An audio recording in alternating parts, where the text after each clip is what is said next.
Hello అండి. నేను మీ advocate Lokesh Reddy. ముఖ్యంగా హైదరాబాద్ చుట్టుపక్కల ఎక్కడ చూసినా ఈ కేపీహెచ్‌బీ, మాదాపూర్, పంజాగుట్ట, అమీర్పేట్ ఇలాంటి ఏరియాలలో ఎక్కడ చూసినా సరే ఇమ్మోరల్ ట్రాఫికింగ్ కేసెస్ ఎక్కువ ఫైల్ అవుతా ఉంటున్నాయి. ఇమ్మోరల్ ట్రాఫికింగ్ కేసెస్ అంటే జనరల్‌గా వాడుక భాషలో పీటా కేసులంటారు. లేకపోతే ఐటీపీఏ కేసెస్ అంటారు. ఈ కేసెస్‌లలో ముఖ్యంగా 3 రకాల మనుషులుంటారు. ఒకటి ఆర్గనైజర్స్, ఇంకొకటి విక్టిమ్స్, ఇంకొకటి కస్టమర్స్.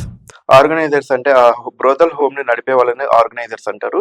అండ్ ఆ లేడీస్ ఎవరైతే ఉన్నారో వాళ్ళని విక్టిమ్స్ అంటారు. అది గాకుండా ఈ వచ్చిన కస్టమర్‌ని విటులు ఎవరైతే ఉన్నారో వాళ్ళని కస్టమర్‌గా అంటారు. ఈ కేసెస్‌లలో సుప్రీం కోర్ట్ అండ్ మన హైకోర్ట్ గూడా చాలా సార్లు చెప్పిందేంటంటే, ఈ కస్టమర్స్‌ని కూడా విక్టిమ్ లాగానే చూడాలి తప్ప వాళ్ళని అక్యూజ్డ్ లిస్ట్‌లో చేర్చకూడదు అని చెప్పిన జడ్జిమెంట్స్ చాలా ఉన్నాయి. అయితే ముఖ్యంగా ఏంటంటే వీళ్ళు కూడా డబ్బులు పోగొట్టుకుంటారు కాబట్టి వీళ్ళని విక్టిమ్‌గా చూడాలని కొన్ని జడ్జిమెంట్స్ ఉన్నాయి.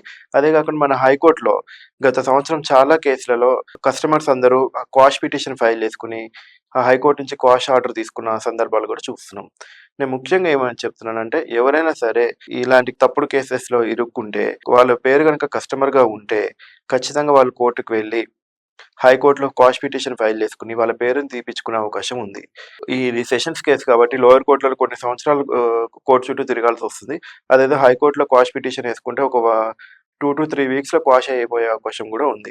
సో, నేను చెప్పేదేంటంటే మీరు అంత టైమ్ వేస్ట్ చేసుకోకుండా హైకోర్ట్‌లో మీరు క్వాష్ పిటిషన్ వేసుకోండి.